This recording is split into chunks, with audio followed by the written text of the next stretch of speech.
Les derniers récitals, j'aime pas ça. Il y a un côté pathétique. On n'ose pas toucher les légendes.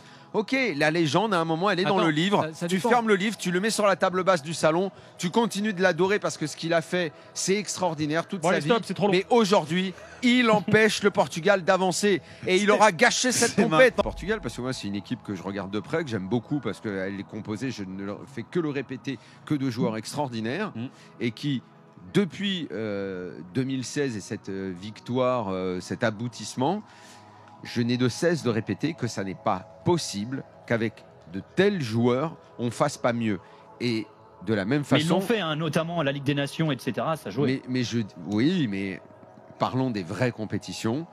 À chaque fois, il y a un petit goût d'inachevé. À chaque fois, il y a un truc qui est décevant par rapport aux qualités, par rapport à la production d'ensemble qu'il pourrait y avoir. Et moi, ça fait des années que je dis que la déification, je la comprends. Je la comprends parce que quand tu as un mec qui a fait autant, c'est une telle légende, je comprends.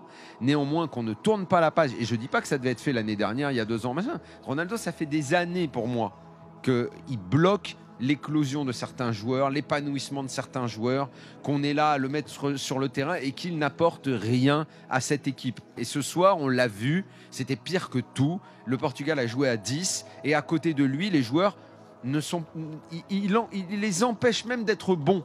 Moi, je trouve que c'est d'une tristesse infinie. C'est, comme je l'ai dit sur Twitter, moi, j'ai pas envie d'aller voir les Rolling Stones à Vincennes ou ce genre de vieux concerts avec il va y avoir ACDC cet été, là aussi et tout. Moi, ça me plaît pas. Ça me plaît pas, les vieux qui font des tours de piste comme ça, les derniers récitals.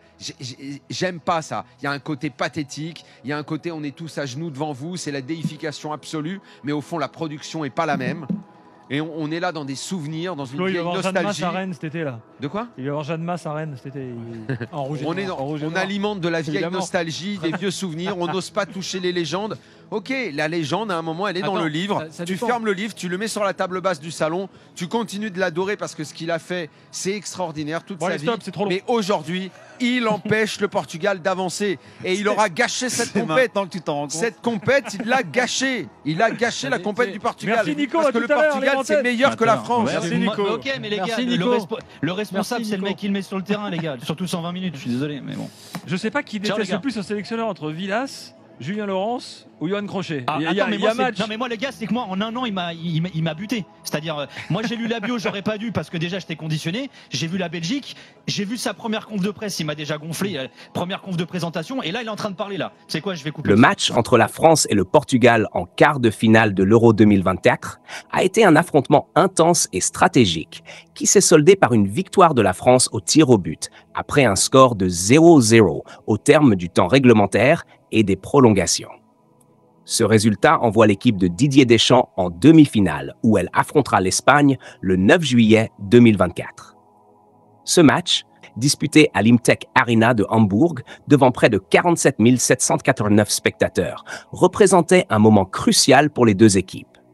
Le Portugal, mené par un Cristiano Ronaldo toujours influent malgré ses 39 ans, cherchait à continuer son parcours dans ce qui est probablement le dernier Euro de Ronaldo.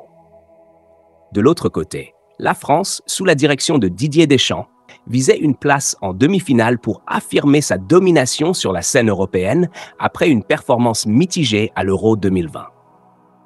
Le match a débuté sous un rythme prudent, chaque équipe cherchant à ne pas commettre d'erreurs. Les deux équipes ont adopté une approche tactique serrée, avec un accent particulier sur la solidité défensive.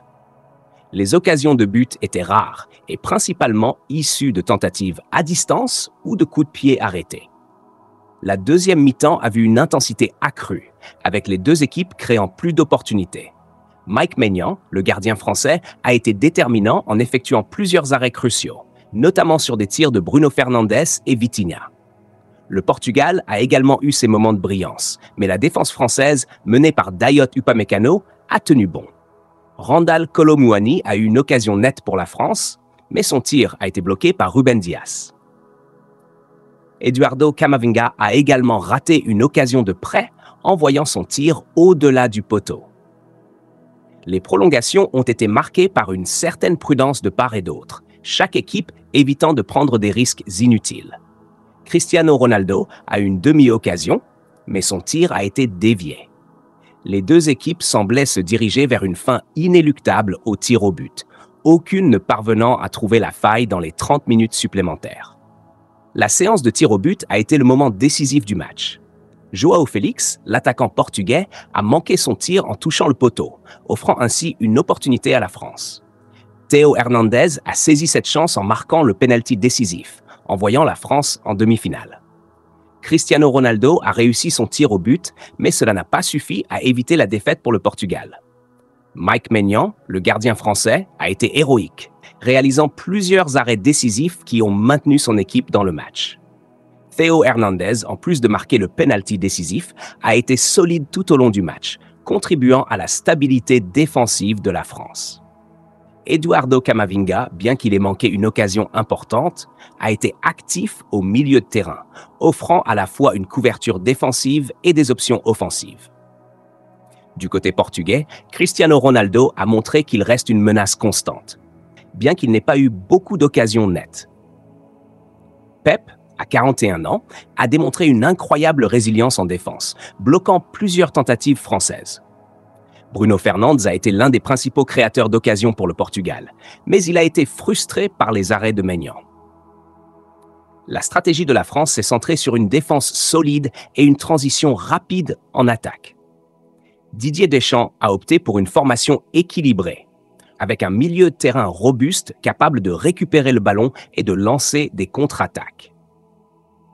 Les remplacements, comme l'entrée d'Ousmane Dembélé, ont apporté de la fraîcheur et du dynamisme en fin de match, même si cela n'a pas abouti à un but pendant le temps de jeu régulier.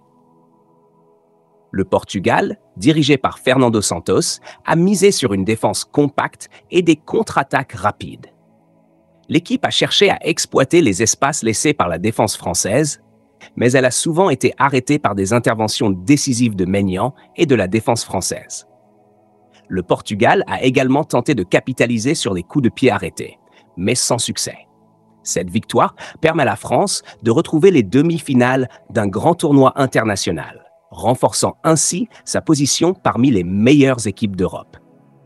Affronter l'Espagne sera un défi majeur. Mais la solidité défensive et les performances de joueurs clés comme Maignan et Hernandez donnent à la France une base solide pour espérer continuer leur parcours vers la finale. Pour le Portugal, cette défaite marque la fin d'un cycle pour plusieurs de ses joueurs vétérans, notamment Cristiano Ronaldo et Pep. L'équipe devra se reconstruire autour de ses jeunes talents pour les prochaines compétitions internationales. La performance contre la France montre que le Portugal possède encore un potentiel considérable, mais des ajustements seront nécessaires pour retrouver le sommet. Le quart de finale entre la France et le Portugal a été un véritable duel de titans, marqué par des performances individuelles remarquables et une tension palpable jusqu'à la dernière seconde. La victoire de la France au tir au but souligne l'importance de la préparation mentale et physique dans les grandes compétitions internationales.